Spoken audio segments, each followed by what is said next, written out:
मेरे दिल का ये जख्म तभी भरेगा जब कुव्वत मुझे एक वारिस देगा।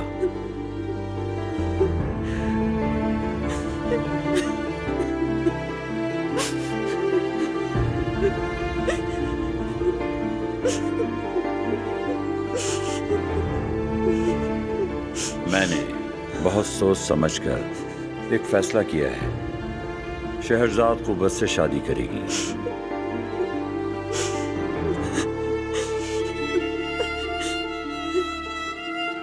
अंदर ये सब क्या हो रहा था? मैं फरहाद को ये बात कैसे बताऊंगा? और जरा सोचो, तुम ये बात शहरजाद को कैसे बता सकोगे? एतराज करने से क्या फायदा? उनके सामने हमारी बात की कोई हैसियत नहीं। ये तुम भी जानते हो, हम मजबूर हैं। जमशेद, अपनी बेटी की कुव्वत से शादी करने पर क्या तुम दिल से राजी हो? नहीं, मैं वो बात नहीं कर रहा। मेरी बात सुनो मेरे भाई, हम इनके एहसानमंद हैं। अगर बड़े साहब ना होते तो क्या हम ये सब हासिल कर सकते थे? और ये बात तुम भी बेहतर जानते हो हाशिम। ना तुम महपारा से शादी कर पाते और ना मैं परवीन से। हम बरसों से इनकी ही बात मानते आए हैं। जो उन्होंने कहा किया। हर वक्त इस खौफ में जीता हूं। महपारा और बच्चे मेरे बारे में सब जानने ले, इस खौफ के साथ मजीद नहीं जीना चाहता। अब वक्त आ गया है कि उनके सामने इनकार किया जाए। हम मजबूर हैं हाशिम, समझो इस बात को। उस शख्स ने तुम्हारे बेटे की जिंदगी तुम्हें दोबारा लौटाई है। क्या तुमने नहीं सुना कि वो अंदर क्या कह रहे थे? अगर नाशुक्री की तो बख्शी हुई जान वापस ले सकते हैं। मुझे शुरू में ही समझ जाना चाहिए था कि इसके पीछे उनकी कोई चाल होगी। जाल बिछाया है उन्होंने, हमें बिल्कुल बेबस करके रख दिया है। बस मेरी एक दरखास्त है तुमसे। तुम्हारे घर वाले मेरे घर वालों को कुछ नहीं बताएंगे। फरहाद से मैं खुद बात करूंगा। उसे सच मुझसे ही सुनना चाहिए।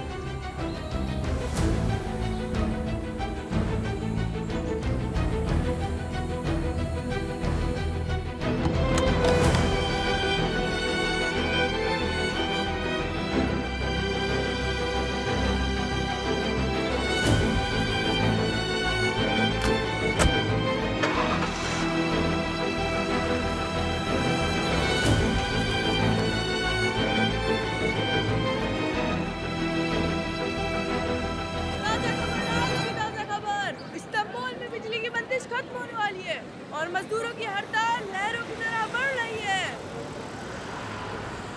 ताज़ा खबर, आज की ताज़ा खबर, इस्तांबुल में बिजली की बंदिश खत्म होने वाली है और मजदूरों की हड़ताल लहरों की तरह बढ़ रही है। मेरी जान, मैं तो एक लम्हे के लिए डर गई थी कि शायद तुम आज यहाँ नहीं आओगे। मुल्की गद्दार को तो देखो। तुम देख रही हो ना शहरजाद, ये वही है जिन्हें मैं कभी दोस्त कहा करता था। आज वही नजरअंदाज कर रहे हैं। गद्दार कह रहे हैं वो लोग मुझे कि फांसी से बचने के लिए अपने जमीर को बेचा मैंने। हर कोई यही कह रहा है मुझे। ये फजूल बातें हैं, तुम्हें तो बड़े साहब ने बचाया था। हाँ, लेकिन ये लोगों को समझाएंगे कैसे? और बड़े साहब का नाम लेना ही इन लोगों के नजदीक गद्दारी है, पता है ना? मेरी जान, मगर तुम इस सुलूक के हकदार नहीं हो। तुम बेगुनाह थे इसलिए आजाद हो गए। अगर जरूरत पड़ी तो हम सबको एक एक करके सब सच बताएंगे फरहाद। तुम इन बातों को सोचकर खुद को परेशान मत करो मेरी जान। लाओ मैं तुम्हारा बोझ हल्का कर दूं। ये हसीन हाथ थाम लेता हूं। चलो। सुनो सुनो, आज की ताज़ा खबर सुनो। मजदूरों की हड़ताल बढ़ रही है और इस्तांबुल में बिजली की बंदिश खत्म होने वाली है। आप ये बात फरहाद को कैसे बताएंगे हाशिम साहब? क्या वो जानते हैं कि वो क्या कह रहे हैं? ये तो बिल्कुल मुमकिन नहीं। मंगनीशुदा लड़की का रिश्ता कौन मांगता है? तो मुझे क्या करना चाहिए बेगम?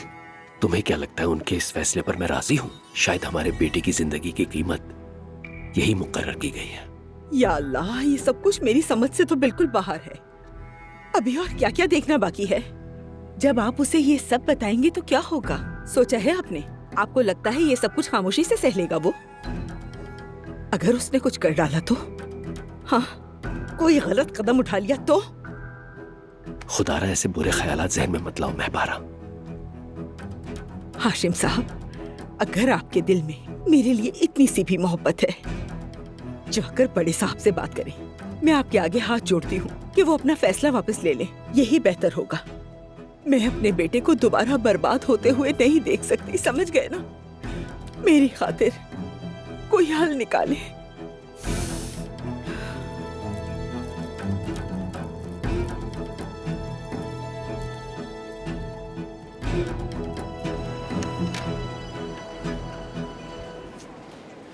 अस्सलाम वालेकुम।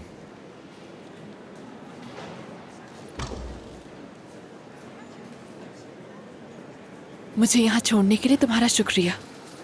अब तुम क्या करोगे, घर जाओगे? मतीन वापस आ चुका है शहरजाद, मुझे उससे मिलने जाना है। मेरी जान, मैं तुम्हें बहुत दुख देता हूँ, है ना? जब तुम उदास होते हो तो मैं भी हो जाती हूँ। तुम्हारा दिल जो महसूस करता है मेरा दिल भी वही महसूस करता है मेरी जान। चलो तो फिर अपने दिलों को और दुखाने की जरूरत नहीं है, वो पहले ही बहुत दुखी है। मैं सोच रहा था कि क्यों ना अब निकाह की तारीख ले ली जाए, क्या कहती हो? बिल्कुल ठीक है मेरी जान, मैं भी अब मजीद तुमसे दूर नहीं रहना चाहती। तुम्हारी बात सही थी शहरजाद, हमें अपनी जिंदगी आगे बढ़ानी चाहिए, क्योंकि हमें सिर्फ मोहब्बत ही शिफा दे सकती है। सुबह जागते ही मैं तुम्हारी खूबसूरत आंखों को देखूंगी। फिर तो मेरे पास जागने के लिए एक वजह भी होगी। अगर इस तरह की बातें करोगे तो मैं यहाँ से जा नहीं पाऊंगी। कसूर तुम्हारा है मेरी जान, तुम मुझे इतने प्यार से मत देखा करो ना फिर। तो फिर मैं उम्र भर तुम्हें इसी तरह मोहब्बत से देखूंगी। ना तुम मुझे रोक सकते हो और ना कोई और। बेहतर है कि तुम अब इसकी आदत डाल दो मेरी जान। आपके बाबा आने ही वाले होंगे। शहजाद साहब आप जाइए, खुदाफिज। खुदा हाफिज। ख्याल रखना। चलो जाओ ना। यहाँ आओ बेटा। जी कहिए। ये खाली बर्तन उठाओ यहाँ से। ये सब क्या है? क्या तुम लोगों को खुद से ख्याल नहीं आता? माजरत मैं भी उठा लेता हूँ। मेरी प्यारी बेटी, खुशामदीद। बहुत शुक्रिया बाबा जान, आपने मुझे बुलाया था। हाँ बेटी, चलो आओ मेरे साथ, मुझे तुमसे कुछ बात करनी है। चलो आओ।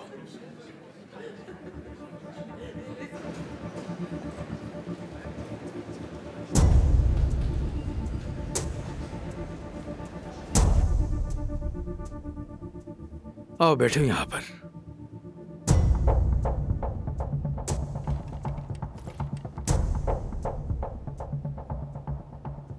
मैं कई दिनों से सोच में डूबा हुआ हूं। ना नींद बाकी रही ना भूख। खैरियत, क्या कोई बात हुई है बाबा?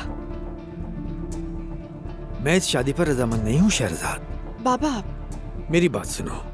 अगर फरहात इब्तिदाई में मेरे पास आकर तुम्हारा हाथ मुझसे मांगता तो मैं उसी दिन साफ इनकार कर देता, मगर तुम लोगों ने क्या किया? चुपके चुपके एक दूसरे से मिलते रहे और आखिरकार मजबूरन मुझे लोगों की बातों से बचने के लिए हाँ करनी पड़ी। हाशिम मेरा दोस्त है, मैंने उस पर भरोसा किया कि उसका बेटा संभल जाएगा, मगर देखो हमारे साथ क्या हुआ। मैं अपनी बेटी को अपने हाथों से अंधेरों के सुपुर्द नहीं कर सकता। उसकी आंखें खुल चुकी हैं और अब वो अंधेरा खत्म हो चुका है। बाबा आप क्यों इतने परेशान हैं, मुझे समझ नहीं आती। सब ठीक हो जाएगा, क्या ये मान लेना इतना मुश्किल है? ये कोई बच्चों का खेल नहीं है बेटी, ये जिंदगी और मौत का मामला है। उस लड़के का अंजाम गैर यकीनी है। अल्लाह राजी हो बड़े साहब से कि उन्होंने उसे फांसी से बचा लिया, मगर कल फिर कोई नई मुसीबत खड़ी ना हो जाए। अगर कल वो दोबारा मुश्किल में पड़ा तो तुम्हारा क्या बनेगा बेटी? मुझे ऐसे ना देखो, लोग बातें बनाते हैं, हर जगह पर सिर्फ यही बातें हो रही हैं।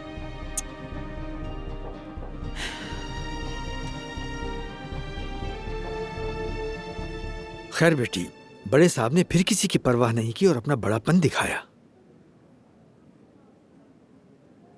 उन्होंने तुम्हारा रिश्ता मांगा है।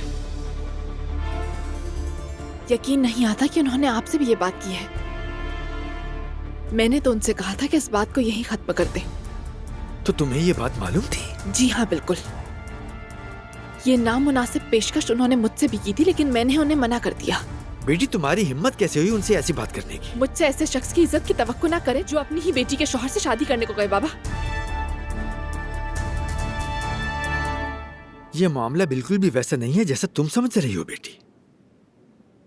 उनका निकाह हकीकत में निकाह नहीं रहा, वो अलहदा होना चाहते हैं। यकीनन बेहतर होता कि तुम एक दूसरे को देखते और पसंद करते। अगर बड़े साहब ने ये मुनासिब समझा है तो इसमें यकीनन उनकी कोई हिकमत होगी। बाबा आप ये मुझसे क्या कह रहे हैं? आपको अंदाजा भी है?